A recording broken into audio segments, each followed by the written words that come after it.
નમસ્કાર, દૂરદર્શનના વેધર બુલેટિનમાં સ્વાગત છે. ગુજરાતમાં હાલ ચોમાસું નબળું પડતું દેખાઈ રહ્યું છે.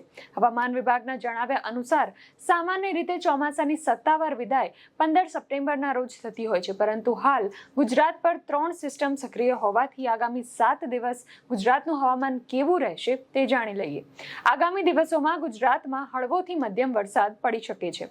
આજની વાત કરીએ તો બનાસકાંઠા, પાટણ, મહેસાણા, સાબરકાંઠા, ગાંધીનગર, અરવલ્લી, ખેડા, અમદાવાદ, આણંદ, પંચમહાલ, દાહોદ, મહીસાગર, વડોદરા, છોટા ઉદેપુર, ભરૂચ, સુરત, ડાંગ, તાપી, નવસારી, વલસાડ, દમણ અને દાદરા નગર હવેલીમાં ગાજવીજ સાથે હળવોથી મધ્યમ વરસાદ પડી શકે છે.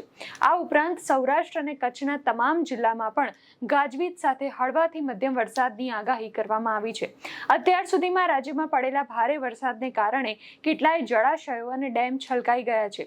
ઉપરવાસમાંથી પાણીની આવક થતાં નર્મદા ડેમની સપાટી 135.67 મીટરે પહોંચી છે, જેના કારણે નર્મદા ડેમના 15 દરવાજા ખોલવામાં આવ્યા છે અને ખાસ કરીને તંત્ર દ્વારા વડોદરા, ભરૂચ અને નર્મદા સહિતના 4 જિલ્લાઓમાં 42 ગામને એલર્ટ કરી દેવામાં આવ્યા છે.